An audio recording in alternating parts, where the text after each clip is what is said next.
નમસ્કાર વિદ્યાર્થી મિત્રો, હું Shivang Raval world in box YouTube channel પર આપ સૌનું હાર્દિક સ્વાગત કરું છું. આજના આ લેક્ચરનો ખાસ ઉદ્દેશ એ છે કે વર્તમાન સમયમાં અલગ અલગ જે પરીક્ષાઓ ડિક્લેર થઈ ચૂકી છે એ પરીક્ષામાં વિદ્યાર્થીઓ સારામાં સારા માર્ક્સ મેળવી શકે તે ઉદ્દેશથી ગુજરાતના જિલ્લા નામનો જે સબ્જેક્ટ છે તેમાંથી કેવા પ્રશ્ન પૂછાઈ શકે અથવા એ ગુજરાત જિલ્લાની અંદરથી અગાઉમાં એવા કયા ફેક્ટ્સ પૂછાઈ ચૂકેલા છે એ બધા જ મુદ્દાઓની ચર્ચા આપણે ફાસ્ટ રિવિઝન સ્વરૂપે કરવાની છે આજના લેક્ચરની અંદર. હવે તમે જાણો છો કે 33 જિલ્લા ગુજરાતની અંદર હોય તો આપણી પાસે જો એટીડીઓ સિનિયર ક્લાર્કની પરીક્ષાઓની માટે એટલો સમય નથી રહ્યો કે આપણે એક એક જિલ્લો છે ને વ્યવસ્થિત ભણી શકીએ. તો એવા મહત્વના ફેક્ટ્સ છે એ આપણે ઝડપથી ભણવા જોઈએ કે જે તમને રિવિઝન સ્વરૂપે પરીક્ષાની અંદર છે એ અતિ ઉપયોગી સાબિત થાય. તો એ ઉદ્દેશથી આપણે આજે ભેગા થયા છીએ. બરાબર, તો આપણે લેક્ચરની શરૂઆત કરીએ. તો આપણે આ લેક્ચરની આખી જે સિરીઝ છે એને ટોટલ 5 એપિસોડની અંદર અલગ અલગ ભાગની અંદર વિભાજિત કરશું, એટલે કે મારે તમને 5 વાર મળવાનું થશે આ માધ્યમથી. અને 5 વારની અંદર આપણે શું કરશું કે ભાઈ ઉત્તર ગુજરાતના જે જિલ્લાઓ છે એનો એક લેક્ચર બનાવશું આજે, એની પછી મધ્ય ગુજરાતનો એક લેક્ચર બનાવશું, પછી દક્ષિણ ગુજરાતનો બનાવશું, પછી સૌરાષ્ટ્રનો બનાવશું અને પછી એક લેક્ચર છે એ કચ્છનો બનાવશું. આ રીતે અલગ અલગ 5 એપિસોડ હશે. આજનો જે લેક્ચર છે એ એપિસોડ 1 નંબરનો છે. બરાબર, અને આ 5 લેક્ચર જોવાથી તમને પરીક્ષાની અંદર ખૂબ જ ફાયદો થવાનો છે. બરાબર, તો આ દરેક વિદ્યાર્થી સુધી તમારે લેક્ચર છે એને શેર કરવાનો. તમારા જે વોટ્સઅપ ગ્રુપ કે જે કોઈ તમે સોશિયલ મીડિયા છે એ યુઝ કરતા હોય એની અંદર તમારે લેક્ચર છે એને જે અન્ય વિદ્યાર્થીઓ છે એની સુધી શેર કરવાનું. કારણ કે આપણા લેક્ચરની અંદરની જે ક્વોલિટી છે એ પરીક્ષા લક્ષી તમને ખાસ જળવાયેલી રહેશે એવું જોવા મળશે. આજનો જે લેક્ચર છે એમાં ઉત્તર ગુજરાતના 6 જિલ્લાની આપણે ચર્ચા કરવાની છે. મેં ફરીવાર જે કીધું એને જ એકવાર ફરીવાર કહું છું. અત્યાર સુધીની પરીક્ષાઓની અંદર પૂછાયેલા જે પ્રશ્નો છે એની મારે ચર્ચા તમારી સાથે કરવાની છે. બરાબર, અથવા પૂછાઈ શકે એવા ફેક્ટ્સ એમાંથી શું નીકળી શકે. હું તમને આખો જિલ્લો ભણાવવા જાઉં, માનો કે બનાસકાંઠાની આપણે ચર્ચા કરતા હોય તો બનાસકાંઠાની તો ઘણા બધા ફેક્ટ્સ છે, પણ આપણે એમાંથી 4 થી 5 જ મુદ્દાઓ છે અને જોવા છે. તો આપણે વધારે સમય ન લેતા એ આખો જે આપણો ટોપિક છે એને શરૂ કરીએ. સૌથી પહેલા બનાસકાંઠા જિલ્લાની જ વાત કરીએ. ઉત્તર ગુજરાતની અંદર સૌથી ઉત્તરે આવેલો જે જિલ્લો છે એનો જે ક્વેશ્ચન છે કે સાંસ્કૃતિક વારસા સાથે સંબંધિત છે. કયા નૃત્ય વખતે હુડીલા અથવા હુંડલા પ્રકારના શૌર્ય ગીતો છે એ ગવાય છે? તો તમને એક ખ્યાલ આવ્યો, અહીંયા ગવાય છે એવો શબ્દ છે એ જોઈને ખ્યાલ આવ્યો હશે કે ભાઈ હુડીલા અથવા હુંડલા એ શું છે? એક ગીત શૈલીનું સ્વરૂપ તમને જોવા મળે છે. પણ ખાસ એમ પૂછવું છે કે ભાઈ કયા નૃત્ય સમય અથવા કયા મહોત્સવ સમય તમને પૂછી શકે, તો એમનો જવાબ આવે કે ભાઈ મેરાયો નૃત્ય છે એ જ્યારે થતું હોય ઉત્તર ગુજરાતની અંદર બનાસકાંઠાની અંદર, તો એવા સમયે હુડીલા અથવા હુંડલા નામના જે શૌર્ય ગીતો છે એને ગાવામાં આવતા હોય છે. તો આ પ્રશ્ન પરીક્ષાની અંદર અગાઉ પૂછાઈ ચૂકેલો છે બનાસકાંઠામાંથી. હવે જો જ્યારે મેરાયો નૃત્ય આવે તો તમને એક પ્રશ્ન પરીક્ષાની અંદર વધી શું શકે કે મેરાયો જે નૃત્ય છે એ સ્થાનિક કયા ગામના અથવા કયા વિસ્તારના લોકો છે એના દ્વારા થતું હોય છે? તો આપણો જવાબ આવે કે ભાઈ બનાસકાંઠાના વાવ તાલુકાના જે ઠાકોરો છે એમના દ્વારા કરવામાં આવતા નૃત્યને મેરાયો નૃત્ય તરીકે ઓળખવામાં આવે છે અને એ નૃત્યની અંદર ગવાતા ગીતને હુડીલા અથવા હુંડલા નામથી ઓળખવામાં આવે. આ તમારો પહેલો ક્વેશ્ચન છે. એની પછીનો બીજો ક્વેશ્ચન છે બનાસકાંઠામાંથી જ નીકળે છે. ગબ્બર અથવા અંબાજી, ગબ્બરનો ડુંગર અને અંબાજીનો ડુંગર છે એ બનાસકાંઠા જિલ્લાની અંદર આવેલો છે. આ દરેક વિદ્યાર્થી મિત્રો જાણીએ છીએ. તો એ મંદિર જે છે એ કયા તાલુકાની અંદર આવેલો છે? ક્વેશ્ચન એકવાર એવો પૂછાઈ ચૂક્યો છે. તમે જો આરએફઓની એક્ઝામ જો આપી હોય અથવા એના ક્વેશ્ચનો જોયા હોય તો તમને ખ્યાલ હોય કે ભાઈ નારેશ્વર જે રંગ અવધૂતનો આશ્રમ આવેલો છે એ એક્ઝેક્ટ કઈ જગ્યાએ આવેલો છે? આવા ક્વેશ્ચનો છે એ જીપીએસસી દ્વારા પૂછવામાં આવતા હોય છે. તો આવનારી જે ડીવાયએસઓ અને એસટીઆઈની જે પરીક્ષાઓ આવવાની છે તો એમાં સાંસ્કૃતિક વારસાને ધ્યાનમાં રાખી અને જે તીર્થ સ્થળો અથવા પર્યટન સ્થળો જે પૂછતા હોય છે, જેમ કે એટીડીઓની પરીક્ષાની અંદર પણ જીકેના પોઈન્ટ અંતર્ગત આ પ્રશ્ન પૂછાઈ શકે, આવા પ્રશ્ન પૂછાઈ શકે. તો તાલુકાનું નામ છે એ ખાસ આપણે યાદ રાખવું પડે. કયો તાલુકો છે? દાંતા તાલુકો. તો હવે જો દાંતા તાલુકાને આપણે કમ્પ્લીટ કરવું હોય તો એમાં ઘણા બધા મુદ્દાઓ છે કે ભાઈ ત્યાં તાંબુ, જસત, સીસુ જેવી ખનિજ મળી આવે છે, સરસ્વતી નદી છે એમનો ઉદ્ગમ ત્યાં થાય છે, અથવા XYZ એવા ઘણા મુદ્દાઓ છે. અત્યારનો આપણો ક્વેશ્ચન જે છે ગબ્બર અંબાજી માતાનું મંદિર કયા તાલુકામાં આવેલું છે? તો એને સિમ્પલ જવાબ થાય કે દાંતા તાલુકાની અંદર આવેલું છે. અને વિશેષ તમને ચર્ચા કરું કે ભાઈ જો ગબ્બર અને અંબાજી માતાના જે ડુંગરો તમને પૂછવાના થાય કે ભાઈ કઈ પર્વતીય શૃંખલાના ડુંગરો છે, તો એ સમયે તમારો જવાબ એવો હોવો જોઈએ કે એ અરવલ્લી પર્વતીય શૃંખલાના ડુંગરો તરીકે ઓળખાય છે. એ સિવાય અંબાજી માતામાંથી તે પણ ઘણા પોઈન્ટ નીકળી શકે. જેમ કે આગળની પરીક્ષામાં એમ પૂછાણું કે ભાઈ આખા ગુજરાતની અંદર સૌપ્રથમ કેશલેસ દાન સ્વીકારવાની જે ઘટના બની એ સૌપ્રથમ કયા મંદિરે બની, તો એ પણ અંબાજી માતાજીના મંદિરે ખાતે જ બની. બાકી અંબાજીમાંથી પણ ઘણા પોઈન્ટ છે એ નીકળી શકે છે. એની સિવાય આ જે એટીડીઓની પરીક્ષા છે એમાં તાલુકા અને સરહદના ઘણા બધા મુદ્દાઓ નીકળી જતા હોય છે કે ભાઈ XYZ જિલ્લાને કોની સરહદ છે એ સ્પર્શે છે અથવા નથી સ્પર્શી. તો બનાસકાંઠા જિલ્લાને અન્ય કયા જિલ્લા સાથે સરહદ બનાવે છે અથવા એને કયા જિલ્લાની સરહદ અડે છે, તો બનાસકાંઠા છે મિત્રો એને 4 ગુજરાતના જિલ્લાઓ સ્પર્શે છે અને એક તમને રાજસ્થાન નામનો એક જે રાજ્ય છે એ જોવા મળશે. બનાસકાંઠાને આ 4 જે અન્ય જિલ્લાઓ સ્પર્શે છે એની માટે તમે યાદ રાખી શકો, બનાસકાંઠાની માટે યાદ રાખી શકો સામે પાક એટલે કે સાબરકાંઠા, મહેસાણા, પાટણ અને કચ્છ. અને એક રાજસ્થાન નામનું જે રાજ્ય છે આંતર રાજકીય સરહદ બનાસકાંઠા છે એ ધરાવે છે. આવી આ જે મેટર છે એને યાદ રાખી શકીએ. જો કે વિદ્યાર્થી મિત્રો જાણતા હોય છે કે બનાસકાંઠાને 14 જેટલા તાલુકાઓ આવેલા છે જે સૌથી વધારે છે, પણ એ પોઈન્ટ છે અહીંયા લેવાની કોઈ અત્યારે, કારણ કે એ બધા મુદ્દા કેવા છે કે વિદ્યાર્થીઓ છે એ અગાઉથી જાણતા જ હોય છે ને, કન્ફ્યુઝન એમાં હોતું નથી. આશરે 14મી સદીની અંદર તૈયાર થયેલું જૈન મંદિર, જો અહીં નામ પણ આપવામાં આવેલું છે, જે કયું છે તો કે 52 ધ્વજ. ત્યાંના લોકો છે 52 ધજાના નામથી ઓળખતા હોય છે. તો એ મંદિર ક્યાં આવેલું છે? આવો ફેક્ટ તમને પૂછાઈ ગયું. એનો જવાબ શું આવે? બનાસકાંઠા જિલ્લો અત્યારે છે એટલે બનાસકાંઠા તો છે જ, પણ સરોત્રા નામનું ગામ છે એનો જવાબ આવશે. બનાસકાંઠાની અંદર 14મી સદીની અંદર તૈયાર થયેલું 52 ધ્વજ મંદિર કે જે કયા ધર્મ સાથે સંબંધિત છે મિત્રો? ખાસ યાદ રાખો, જૈન ધર્મ સાથે સંબંધિત છે. અને એ મંદિર છે એ ક્યાં આવેલું છે? સરોત્રાની અંદર. અને જો એમાં પણ તાલુકો પૂછી નાખીએ તો આપણે યાદ રાખી શકીએ કે એ અમીરગઢ તાલુકાની અંદર આવેલું છે. અમીરગઢ તાલુકો ક્યાંનો છે? એ બનાસકાંઠાની અંદર તમને જોવા મળશે. બરાબર. એની સિવાય બનાસકાંઠાની અંદરથી ખેતીકીય વિશેષતા, બાજરી હોય, બટાટા હોય, ડીસા જેવા શહેર હોય, કાંકરેજ જેવો વિસ્તાર હોય, ગોઢા પ્રદેશ હોય, આવા ઘણા બધા મુદ્દાઓ બનાસકાંઠાની અંદરથી પરીક્ષા લક્ષી નીકળી શકે છે.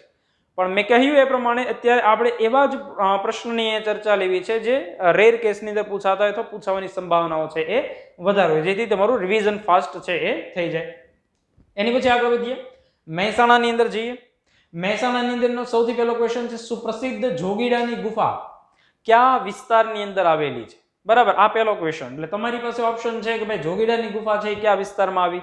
આપણો આન્સર થાય છે તારંગા. ઓપ્શનની અંદર ગોતીએ 4 ઓપ્શન કે ભાઈ તારંગા કઈ જગ્યાએ છે. જો તારંગા જ ન હોય તો જોગીડાની ગુફા સતલાસણા તાલુકો આવે. મહેસાણાની અંદર સૌથી ઉત્તર, મહેસાણા જે જિલ્લો છે એમાં સૌથી ઉત્તર તરફ આવેલો જે તાલુકો છે સતલાસણા છે. જ્યારે તારંગા આવે તો તારંગા છે એ કયા ધર્મનું છે? તો કે ભાઈ જૈન ધર્મ સાથે સંબંધિત છે. પ્રશ્ન એમ પૂછાય કે ભાઈ નીચેનામાંથી કયું સ્થળ છે એ શરૂઆતમાં બૌદ્ધ ધર્મ અને પછીથી જૈન ધર્મ માટે જાણીતું બન્યું? તો તમારો જવાબ છે એ તારંગા હોવો જોઈએ. તારણ દુર્ગ એનું પ્રાચીન નામ છે. કોનું મંદિર આવેલું છે? તો કે સુપ્રસિદ્ધ અજીતનાથનું દેરાસર આવેલું છે. અને આ અજીતનાથનું જે દેરાસર છે એ કોના સમયની અંદર બને છે? કુમારપાળ. એક જ શિલામાંથી, એક જ મોટો પથ્થર, એક જ શિલામાંથી કોતરીને બનાવવામાં આવેલું મંદિર. તો કે ભાઈ અજીતનાથનું ક્યાં આવેલું છે? તારંગાની અંદર. અને એ જ જગ્યાએ તમને જોગીડાની ગુફા જોવા મળે છે. પરીક્ષાની અંદર પૂછાઈ શકે એવો ક્વેશ્ચન અને પૂછાયેલો પણ છે. આજના લેક્ચરની અંદર જેટલા પણ મેં ફેક્ટ્સ લીધા છે એ અગાઉ પૂછાયેલા જ છે અને હજી એનું રિપીટેશન થઈ શકે છે. એટલે તમારે ખાસ એક એક મુદ્દાને નોંધવા જોઈએ. તમને પૂછે કે જાંબુવંતની ગુફા ક્યાં આવી? એટલે તરત આપણે કહીએ કે આ જાંબુવંત છે. આપણે જ્યારે ભૂગોળ ભણતા હતા તો બરડો ડુંગર આવ્યો તો એમાં આપણે કંઈક જાંબુવંતનું નામ સાંભળ્યું હતું પોરબંદરની અંદર. તો બધી ગુફા સ્થાપત્ય છે એની અંદર કન્ફ્યુઝન ન થાય એટલા માટે ખાસ આને લીધેલું છે કે જોગીડાની ગુફા આવે તો તમારે તારંગા કરવાનું છે, જાંબુવંતની ગુફા આવે તો બરડો પોરબંદર કરવાનું છે. ઓકે, હવે જુઓ, હાટકેશ્વર મહાદેવનું મંદિર તમને પૂછાય, કારણ કે જ્યારે સિલેબસ આવતું હોય તો એમાં મંદિર સ્થાપત્યને ખાસ કન્સિડર કરવામાં આવે છે અત્યારના અલગ અલગ પરીક્ષાઓના ટ્રેન્ડ પ્રમાણે. યવતેશ્વર મહાદેવનું મંદિર પૂછાય, કડીની અંદર આવેલું છે. હાટકેશ્વર મહાદેવનું તમને મંદિર પૂછાય તો એ તમને વડનગરની અંદર જોવા મળે છે. ખાસ યાદ રાખો, મહેસાણાની અંદર આવેલું ગુજરાતનું સૌથી જૂનું હયાત નગર તરીકે ઓળખ ધરાવતું વડનગર.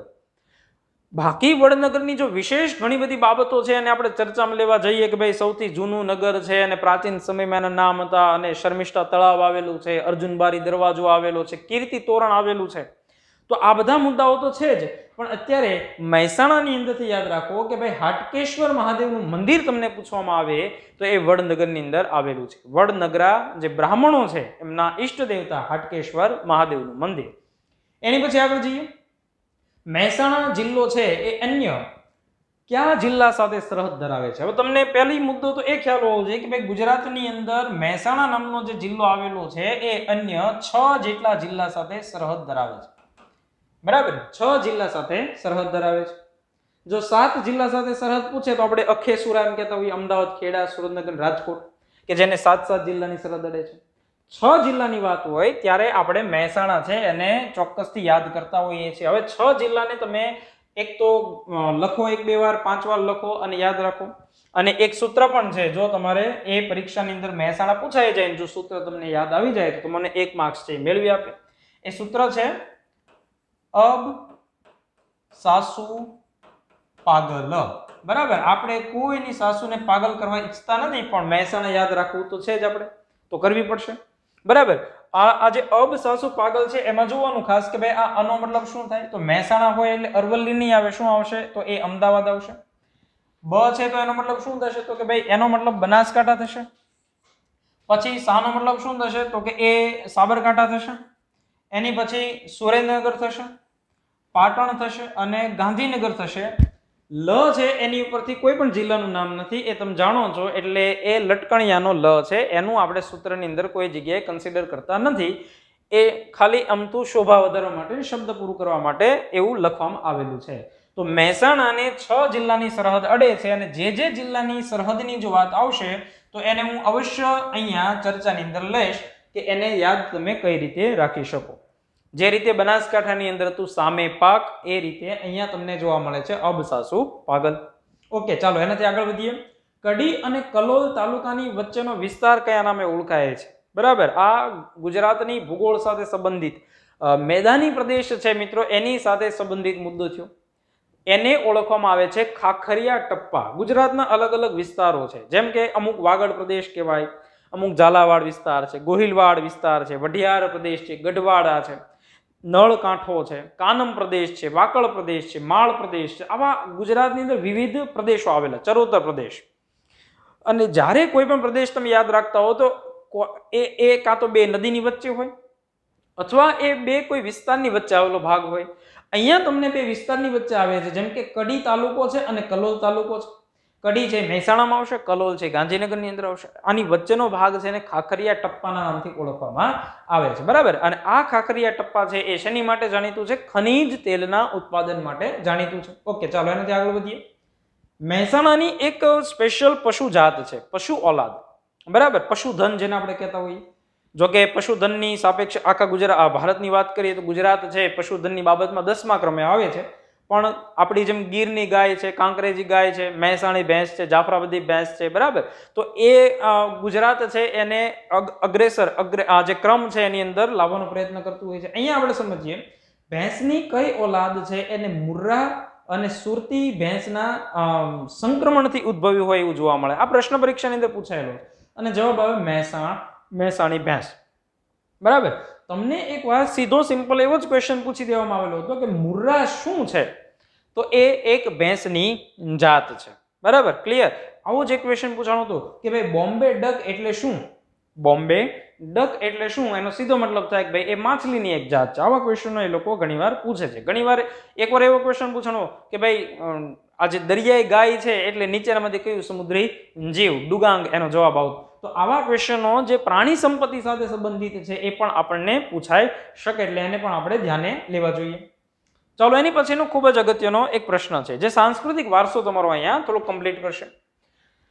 ચૈત્ર મહિનાની અંદર ઉત્તર ગુજરાતમાં કયા તાલુકાના વાલમ ગામમાં, એટલે તમને છે ને એ ગામ આપી દીધું છે વાલમ ગામ, પૂછવામાં આવ્યો છે તાલુકો. હાથિયા ઠાઠુ તરીકે ઓળખાતો મહોત્સવ ઉજવાય છે. એટલે જો એક જ આ પ્રશ્ન છે એની અંદર તમને 3 થી 4 ક્વેશ્ચનોના આન્સર મળી જાય છે. સૌથી પહેલું તો મહોત્સવનું નામ મળ્યું હાથિયા ઠાઠુ. પછી નામ મળ્યું એ ગામનું નામ અને ક્યારે ઉજવાય છે એનું અહીં ચૈત્ર મહિનો એ પૂછું. અને હવે તમને અત્યારે આ ક્વેશ્ચન જે પૂછવામાં આવેલો છે એમાં એમ કહેવામાં આવેલું છે કે ભાઈ કયા તાલુકાની અંદર, તો મહેસાણાની અંદર આવેલું જે વિસનગર છે એ તાલુકાની અંદર દર વર્ષે ચૈત્ર મહિનાની અંદર કયો મહોત્સવ ઉજવાય છે? હાથિયા ઠાઠુ મહોત્સવ ઉજવાય છે. કોનો ભાગ છે આ પ્રશ્ન? આ સાંસ્કૃતિક વારસાનો એક મુદ્દો છે.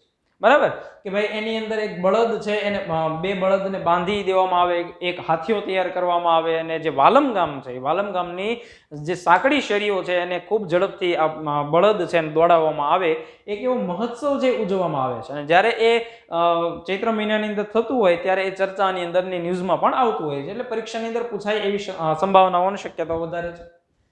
એની પછીનો ક્વેશ્ચન છે, સ્ત્રીની ભૂમિકા ભજવવાના કારણે ભુજકમાંથી સુંદરી બનેલા નાટ્ય કલાકાર જયશંકર સુંદરી છે એનું આત્મકથાનું નામ જણાવો. અવારનવાર પૂછાતો એ ક્વેશ્ચન છે અને એનો આન્સર છે થોડા આંસુ થોડા ફૂલ. બરાબર, તો એ પણ તમે યાદ રાખી શકો. ચાલો એની પછી આપણે પાટણની અંદર જઈએ. ઐતિહાસિક અને સાંસ્કૃતિક વારસાનો જ જિલ્લો છે. સૌથી પહેલો ક્વેશ્ચન છે, કલ્કી સ્થાપત્ય છે એ ક્યાં આવેલું છે? તમને સીધો એમ ક્વેશ્ચન પૂછવામાં, જો જિલ્લો પૂછવામાં આવે તો આપણે પાટણ કહીએ, પણ એની અંદર સ્થાપત્ય પૂછે છે તો આખા ગુજરાતને ગૌરવ અપાવતી એક વાવ તમને ત્યાં જોવા મળશે, જે વાવને આપણે રાણીની વાવ અથવા રાણકી વાવ તરીકે ઓળખતા હોઈએ. અને રાણીની વાવ છે મિત્રો, એના જ ફેક્ટ્સ એટલા છે કે ભાઈ એને ભણવા માટે એક બે પીપીટીની સ્લાઇડ જોવે. બરાબર, અથવા અડધી કલાકથી વધારેનો સમય જોવે રાણીની વાવ ભણવા માટે. અત્યારે આપણે જોવાનું છે કે ભાઈ એ રાણીની વાવની અંદર જેટલી પણ સરસ મજાની નકશીકામ કોતરણીકામ થયેલું છે એની અંદર એક સ્થાપત્ય બનાવવામાં આવેલું છે, એને કલ્કી સ્થાપત્યના નામથી ઓળખ. કલ્કી જે શું છે તો કે ભાઈ ભગવાન વિષ્ણુના 10મા અવતાર તરીકે ઓળખવામાં આવે છે. જ્યારે કલિયુગ છે એની ચરમસીમાએ પહોંચશે ત્યારે ભગવાન છે એ કયા અવતારે પોતે અહીંયા જન્મશે? તો કે ભાઈ કલ્કી અવતારે જન્મશે અને જે લોકો સારા લોકો છે એનો બચાવ કરશે. આવી આપણા પૌરાણિક બાબતની અંદર છે એ કથા તમને જોવા મળે છે. બરાબર, એને નકળંક નામથી પણ ઓળખવામાં આવે છે. તો એ કલ્કી સ્થાપત્ય આજે રાણીની વાવ છે પાટણની અંદર આવેલી એમાં તમને જોવા મળે છે. એની સિવાય જે પાટણનું સહસ્ત્રલિંગ સરોવર છે એ અગાઉ કયા નામે ઓળખાતું? સ્વાભાવિક છે કે ભાઈ દુર્લભ રાવ છે એમણે બનાવેલું હતું, તો ભાઈ એના જ નામ ઉપરથી હોય. કયા નામ ઉપરથી છે? દુર્લભ સરોવર એના નામ ઉપરથી છે. જે સહસ્ત્રલિંગ તળાવ છે પાછળથી જ્યારે એ જે તળાવ છે એ ભગ્ન થાય છે અને પછી સિદ્ધરાજ જયસિંહ એનું રિનોવેશનનું કામ કરાવે છે, એટલે આપણે એમ કહેતા હોય કે ભાઈ સિદ્ધરાજ જયસિંહે ત્યાં સહસ્ત્રલિંગ તળાવ છે એમનું નિર્માણ કરાવેલું છે. એની પછી આગળ જઈએ, ખાન સરોવર ક્યાં આવેલું? સીધો સિમ્પલ ક્વેશ્ચન મૂકી દીધો તમારી સામે.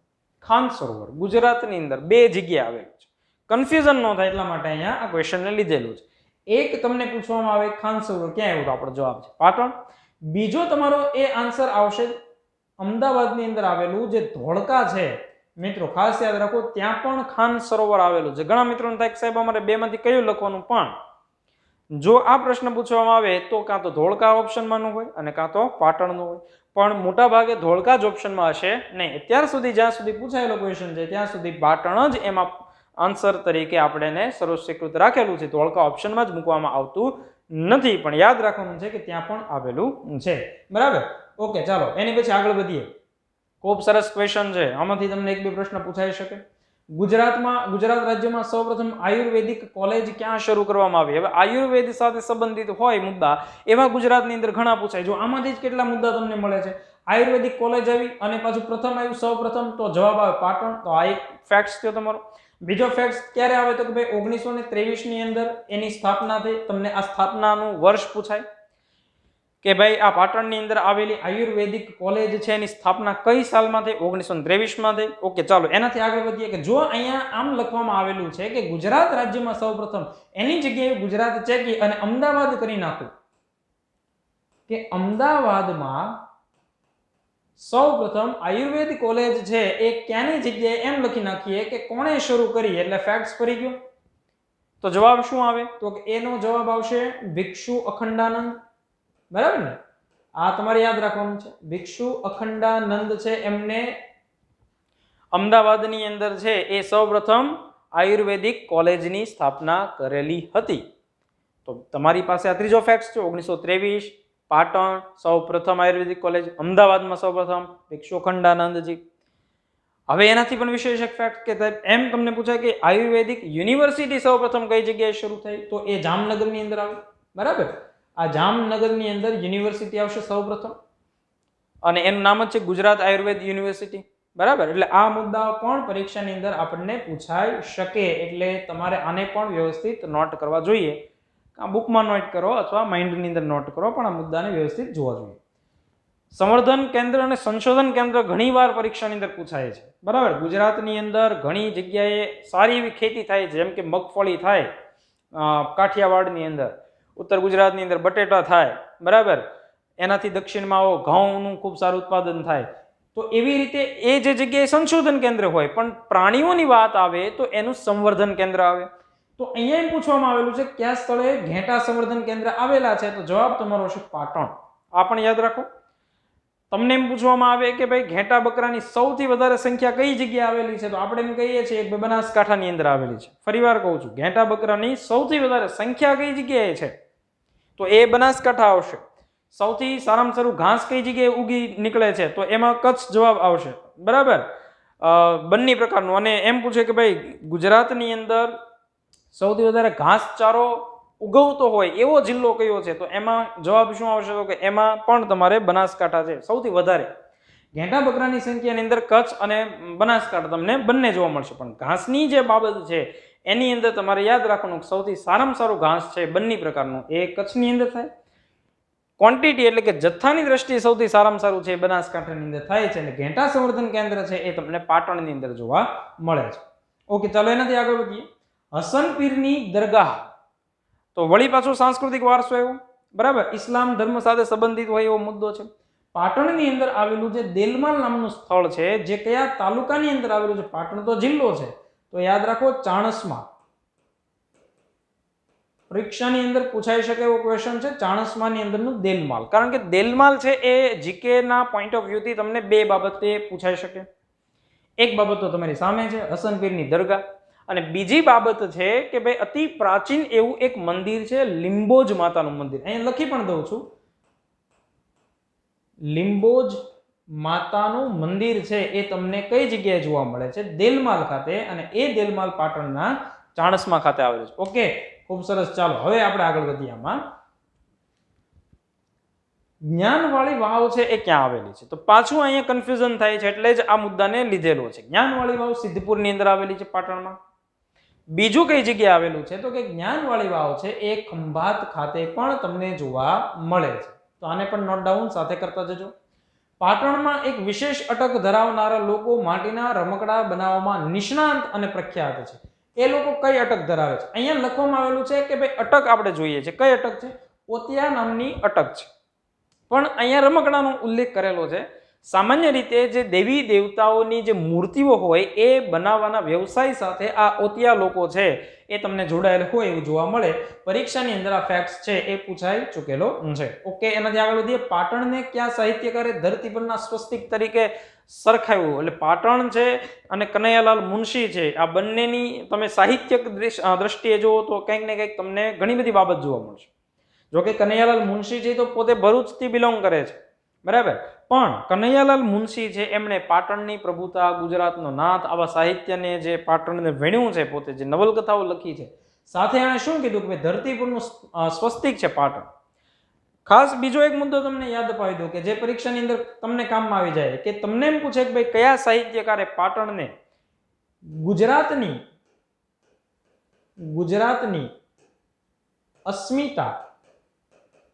ગુજરાતની અસ્મિતાનું આધાર બિંદુ ગણાવ્યું હતું.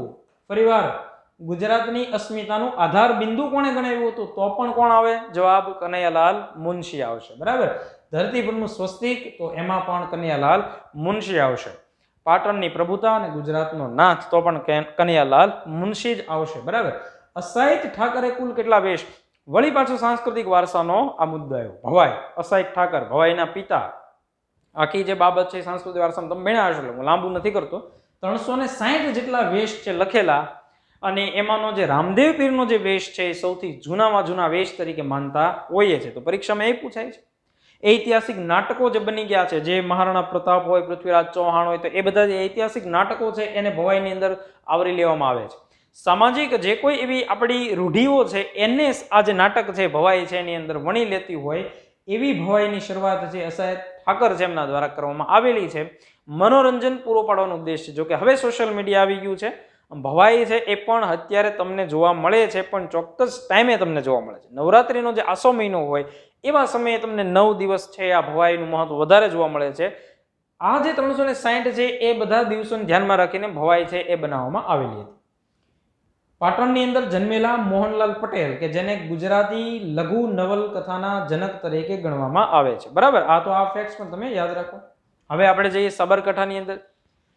ચિત્ર વિચિત્રનો મેળો ક્યાં યોજાય છે? ગુણભાખરી. 3 નદીનો સંગમ થાય છે. આકુળ, વ્યાકુળ અને સાબરમતી આ 3 નદીના સંગમ ઉપર ચિત્રવીર અને વિચિત્રવીર મહાભારત સાથે સંબંધિત આ મુદ્દો છે. બરાબર, એટલે આને લીધેલો છે સાબરકાંઠાની અંદર પોશીના તાલુકો, પોશીના, અને એની અંદર આવેલું ગુણભાખરી. 3 ભગ્ન જૈન મંદિર જે અવારનવાર પરીક્ષાની અંદર પૂછાય છે. પોળોત્સવ પૂછાય, પોળો પૂછાય, જંગલ એની ઔષધિ વિશેષતા માટે જાણીતું છે, અને સાથે શિવ મંદિર અને જૈન મંદિર છે એની માટે જાણીતું પોળો બનેલું છે. તો એ તમને અહીંયા પૂછવામાં આવેલું છે કે 3 ભગ્ન જૈન મંદિરો ગુજરાતના કયા વનમાં આવેલા છે? તો એ પોળોના જે જંગલો છે એની અંદર આવેલા તમને જોવા મળે છે. ઓકે, ચાલો એની પછી આગળ વધીએ. સાબરકાંઠા જિલ્લો છે એ અન્ય કયા જિલ્લા સાથે સરહદ બનાવે છે? તો એમાં બનાસકાંઠા છે, મહેસાણા છે, ગાંધીનગર છે અને અરવલ્લી તમે યાદ રાખી શકો. બરાબર, તો અબગામ આવું તમે નામ યાદ રાખી શકો જો તમારે યાદ રાખવું હોય તો. અબગામ પણ 4 જ છે એટલે ખાસ એવી કોઈ તકલીફ પડે એવું નથી, અને ઘણીવાર પૂછાય પણ છે સાબરકાંઠા, પણ અબગામ સાબર તમે યાદ રાખવું હોય તો રાખી શકો. એની પછીનું ગોઠિયા ગીતો ગાવા માટે અથવા ગોઠિયા ગીતો છે એ કયા વિસ્તારની અંદર ગવાય છે? અતિ મહત્વનો જે જિલ્લો છે ખેડ બ્રહ્મા, એની અંદરની એક સાંસ્કૃતિક વારસો છે એની વિશેષતાની દ્રષ્ટિએ તમારે યાદ રાખવું હોય તો રાખી શકો. એની જ જો આગળ વધીએ, બ્રાહ્મણોના 7 કુળદેવીઓના મંદિર પ્રાંતિજ ખાતે, પ્રાંતિજ કર્કવૃત સાથે સંબંધિત. અને બીજો મુદ્દો જો અવારનવાર પૂછાય છે એ આ કે બ્રાહ્મણોના 7 કુળદેવી નું મંદિર આવેલું હોય એ સ્થળ કયું છે? તો એ તમને પ્રાંતિજ જોવા મળશે. લાકડાની જે ખરીદ વેચાણ થતું હોય એ બજારને ખરાદી બજાર કહેવાય. યાદ રાખો, ખરાદી બજાર, લાકડા સાથે સંબંધિત બજાર. ઈડર છે એની અંદર લાકડાના રમકડાઓ છે એ ખૂબ સારા મળે આપણને ખ્યાલ છે, તો એ ઈડરની અંદર જ ખરાદી બજાર ભરાય. તો આ પ્રશ્ન તમારો સાચો પડે. ખરાદી બજાર માટે જાણીતું સ્થળ કયું છે? ઈડર. ગુજરાતના કયા જિલ્લામાં દેશની સૌથી મોટી પશુ હોસ્ટેલ બની? હોસ્પિટલ નથી, આ હોસ્ટેલ છે. આકોદરા, જે દેશનું સૌપ્રથમ ડિજિટલ ગામ છે, સાબરકાંઠાની અંદર આવેલું આકોદરા, એ જગ્યાએ એટલે સાબરકાંઠા પણ પૂછી શકે અને આકોદરા પણ તમને પૂછાઈ શકે. ઓકે, ચાલો એનાથી આગળ વધીએ. અને પ્રાણી સંપત્તિ અને પક્ષી સંપત્તિ છે એની સાથે રિલેટેડ ક્વેશ્ચન છે. ગુજરાતના વિજયનગર તાલુકાના પર્વતીય વિસ્તારોમાં ભાગ્યે જ દેખાતું હોય એવું પક્ષી તમને કયું જોવા મળે છે? ચિલોત્રો. તમે નામ સાંભળ્યું હશે પક્ષીવિદ સલીમ અલી, બરાબર, અને એના નામ ઉપરથી અભયારણ્ય પણ આવેલા છે, રાષ્ટ્રીય ઉદ્યાન પણ છે. તો એ સલીમ અલી છે એમણે 1954માં જોયેલું, નોંધાયેલું, પછી અમુક વર્ષો સુધી ચિલોત્રો નામનું જે પક્ષી છે એ જોવા નહોતું મળેલું. તો એ પક્ષી છે એ વિજયનગરની અંદર આવો ક્વેશ્ચન પૂછવામાં આવેલો, સાબરકાંઠાની અંદર. પણ વડોદરાની અંદર પણ તમને ચિલોત્રો છે આજવા સરોવર પાસે જોવા મળે છે. પણ પરીક્ષાની દ્રષ્ટિએ તમને આવો ક્વેશ્ચન પૂછવામાં આવે તો આપણે ચિલોત્રો છે એને સાચો આન્સર રાખશું, અને ચિલોત્રો પૂછાય તો તમારે વિજયનગર સાબરકાંઠાની અંદર છે એને ટીક મારવાનો થશે. ગાંધીનગરની વાત કરીએ. મહુડી ખાતેના પવિત્ર ઘંટાકર્ણ મહાવીર સ્વામીના જૈન મંદિરનું સ્થાપકનું નામ જણાવો. ચલો કે ભાઈ મહુડીનું મંદિર આવેલું છે, જૈન ધર્મ સાથે સંબંધિત મંદિર, જૈન ધર્મના પવિત્ર 3 મંદિર પૈકીનું એક મંદિર. જૈન ધર્મ માટે જે શહેર જાણીતા છે પાલિતાણા, શંખેશ્વર અને મહુડી, તો એ 3જા નંબરનું મહુડી છે. ત્યાં આવેલું જે ઘંટાકર્ણ મહાવીરનું મંદિર છે એ બુદ્ધિસાગર મુનિ છે એમના દ્વારા બનાવવામાં આવેલું છે. બરાબર, બુદ્ધિસાગર મુનિ છે એમનો આશ્રમ આવેલો કઈ જગ્યાએ છે? તો એ મહેસાણાના વિજાપુર ખાતે આવેલો છે. પણ એમણે જે મંદિર બનાવેલું છે એ મહુડી ખાતે તમને એ તમારે માણસા તાલુકો યાદ રાખવાનો છે અહીંયા. એની પછીનો મુદ્દો છે ઇફકો ખાતરનું કારખાનું ક્યાં આવેલું છે? જો કે ઇફકો એક રાસાયણિક ખાતર બનાવતી કંપની છે, એ તૈયારી કરતા હોય વિદ્યાર્થીને ફૂલ ફોર્મ આવડતું જ હોય. એ ઇફકો ખાતરનું જે કારખાનું છે એ કઈ જગ્યાએ આવેલું છે? તો કે ભાઈ એ ગુજરાતની અંદર 2 જગ્યાએ આવેલું છે. એક તમને જોવા મળશે કલોલ ખાતે અને બીજું કચ્છની અંદર આવેલું છે એ છે કંડલા ખાતે. અહીંયા જે ક્વેશ્ચન છે ગાંધીનગરના પોઈન્ટ ઓફ વ્યૂથી, એટલે આપણે અહીંયા કલોલ છે એને જ લખેલું છે. બાકી ઇફકો છે રાસાયણિક ખાતર બનાવતું કારખાનું એની જે મેઇન બ્રાન્ચ છે એ તમને જોવા મળે છે દિલ્હી ખાતે. એનાથી આગળ વધીએ. ભગવાન ધર્મનાથની પવિત્ર મૂર્તિ ધરાવતું સ્થળ પાંસર કયા જિલ્લામાં આવેલું છે? પાંસર અવારનવાર પૂછાય છે. ધર્મનાથજીનું મંદિર આવેલું છે એ ગાંધીનગરની અંદર આવેલું છે. એની સિવાયનો ક્વેશ્ચન છે ગુજરાતના કયા એકમાત્ર જિલ્લાની અંદર ડુંગળીનો પાક લેવાતો નથી? એની સિવાય બધા જ જિલ્લાની અંદર ડુંગળીનો પાક લેવાય છે. ડુંગળી ખવાય છે, હું એમ નથી કહેતો, પણ પાકની વાત છે કે વાવેતર નથી થતું. બરાબર, તો એ જિલ્લો તમને જોવા મળશે ગાંધીનગરમાં ડુંગળીનું વાવેતર થતું નથી. બાકી 32 જિલ્લાની અંદર ડુંગળીનો પાક છે, કસ્તુરી તરીકે ઓળખાતી એ ડુંગળીનો પાક લઈ શકાય છે. ગાંધીનગર શહેરના સ્થપતિ H.K. મેવાડા. તમને જાણીને એક વસ્તુ છે એ આનંદ આવશે કે ભાઈ ગુજરાતી વ્યક્તિ H.K. મેવાડા અને પ્રકાશ આપ્ટે આ બંને વ્યક્તિએ થઈ અને ગાંધીનગર છે એમની રચના કરાઈ. પણ તમને એમ પૂછવામાં કે પ્રિન્ટ કોણે આપેલી, તો એમાં જવાબ આવશે લા કાર્બુઝિયર, ફ્રેન્ચ આર્કિટેક્ચર, જેને ચંદીગઢની પ્રિન્ટ આપી. એ જ પ્રિન્ટ પ્રમાણે H.K. મેવાડા અને પ્રકાશ આપ્ટે છે ગાંધીનગરની રચના કરે છે. ગાંધીનગરને અલગ અલગ 30 જેટલા સેક્ટરની અંદર વિભાજિત કરે છે. તો એ H.K. મેવાડા છે એ સ્થપતિ તરીકે ઓળખાય છે. આ પ્રશ્ન એકવાર આવી ચૂકેલો છે. કડી અને કલોલ તાલુકાનો વિસ્તાર એ જે મહેસાણાની અંદર આવે. ઓકે, ચાલો એનાથી આગળ વધીએ. કોટાયર્ક સૂર્ય મંદિરના અવશેષો ક્યાંથી પ્રાપ્ત થયેલા છે? દહેગામ. ગાંધીનગર જિલ્લાના કયા ગામનો વડ રાજ્ય વિરાસત વૃક્ષોની યાદીમાં સ્થાન પામેલ છે? હવે જુઓ, કંથારપુરા નામનો જે વિસ્તાર આવેલો છે, કંથારપુરા વડ તરીકે ઓળખાય છે. ત્યાં વડ તો હતો જ, કારણ કે વડ છે એ 5-10 વર્ષની એવી ટૂંકમાં આયુષ્ય ધરાવતો હોય તો એટલો ઘટાટોપ ન થઈ જાય. એ 200, 300, 400 વર્ષ જૂનો હોઈ શકે. એ વડની મુલાકાત 2017-18 ની અંદર મુખ્યમંત્રી અને વડાપ્રધાન લે છે. પછીથી એ લાઇમલાઇટની અંદર આવે છે. બરાબર, એક પ્રાકૃતિક કેન્દ્ર બન્યું. તમને ત્યાં બાળ વાનરો પોતે મસ્તી કરતા હોય એવું એક આખું પ્રાકૃતિક કેન્દ્ર તમને જોવા મળે, સૌંદર્યથી ભરપૂર. તો આ કંથારપુરાનો વડ છે એ ગામનો વડ છે અને રાજ્ય વિરાસત વૃક્ષોની અંદર છે એ સ્થાન આપવામાં આવેલું છે. જોકે વડ છે એ આપણે ગુજરાત રાજ્યના જે આપણા રાજકીય વૃક્ષ તરીકે માનવામાં આવે છે. વડને રાષ્ટ્રીય વૃક્ષ તરીકે પણ વડ માનવામાં આવે છે. સાથે તમને યાદ અપાવી દો કે ભાઈ ગુજરાતનો જ એક પાડોશી રાજ્ય છે મધ્યપ્રદેશ, એનું પણ રાજકીય જે વૃક્ષ છે એ વડ તરીકે માનવામાં આવે છે. તો આવા પ્રશ્ન પરીક્ષાની અંદર તમને પૂછાઈ શકે. ચાલો, તો કંથારપુરા તમે યાદ રાખો, ગાંધીનગરની અંદર આવેલું છે. એની પછીનો અરવલ્લી અને આજનો છેલ્લો જિલ્લો છે દેવની મોરી. કયા ધર્મ સાથે સંકળાયેલ છે? બૌદ્ધ ધર્મ. દેવની મોરી એ શું છે? એક સ્થળ છે. જે જગ્યાએ અરવલ્લી નામનો જિલ્લો આવેલો છે એમાં જે મેશ્વો નદી પસાર થાય છે એની ઉપર એક શ્યામ સરોવર બનાવવામાં આવેલું છે. અને આ શ્યામ સરોવર બનાવવાથી આ જગ્યાએ જે બૌદ્ધ ધર્મના અવશેષો મળી આવ્યા, બરાબર, તો એને દેવની મોરીના નામથી ઓળખવામાં આવે છે એ સ્થળને. અને ઇટવા સ્તૂપ તરીકે પણ ઓળખવામાં આવે છે. પણ તમને અહીંયા ક્વેશ્ચન પૂછવાનો છે કે ભાઈ કયા ધર્મ સાથે સંબંધિત છે? તો દેવની મોરી ખાતે શું મળી આવેલું છે? સ્તૂપના અવશેષો મળી આવેલા છે. અને સ્તૂપ એ બૌદ્ધ ધર્મનું પવિત્ર સ્થળ તરીકે માનવામાં આવે છે. ઓકે, અને એમ પણ પૂછે કે ભાઈ એ અવશેષોને કઈ જગ્યાએ અત્યારે સંગ્રહ કરવામાં આવેલા છે? તો MS યુનિવર્સિટીની અંદર એનું સંગ્રહ અત્યારે થઈ રહ્યો છે. રણજણિયું પેજણિયું શબ્દ કયા મેળા સાથે સંબંધિત છે? રણજણીય રે પેજણીયો બાદ શામળાજીનો મેળો ગુજરાતનો સૌથી મોટો આદિવાસી મેળો, ગુજરાતનો સૌથી લાંબો ચાલતો મેળો. આદિવાસી મેળો તો છે જ, પણ સાથે તમને એમ પૂછે કે સૌથી લાંબો 21 દિવસ સુધી ચાલતો મેળો છે શામળાજીના મેળે રણજણિયું રે પેજણિયું વાગે. આ એક લોકગીત ત્યાં જોડાયેલું છે, એટલે એ પ્રશ્ન પૂછવામાં આવેલો છે. કાર્તક મહિનાની અંદર આ મેળો છે એનું આયોજન થતું હોય છે. ઉમાશંકર જેઠાલાલ જોશીનું જન્મસ્થળ બામણા અરવલ્લીની અંદર, ખાસ ભિલોડા તમારે તાલુકો યાદ રાખી શકો.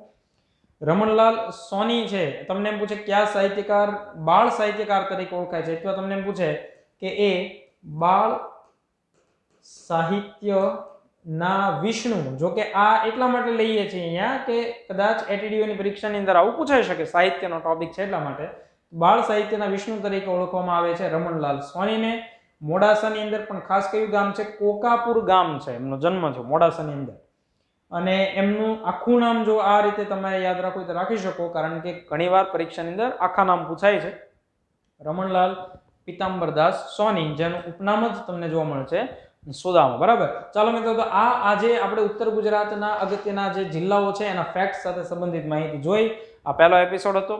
નેક્સ્ટ એપિસોડની અંદર મધ્ય ગુજરાતના જે 8 જિલ્લાઓ છે એના અગત્યના પરીક્ષાલક્ષી ફેક્ટ્સ છે એને આપણે જોશું ઓનલાઈન ઝડપથી.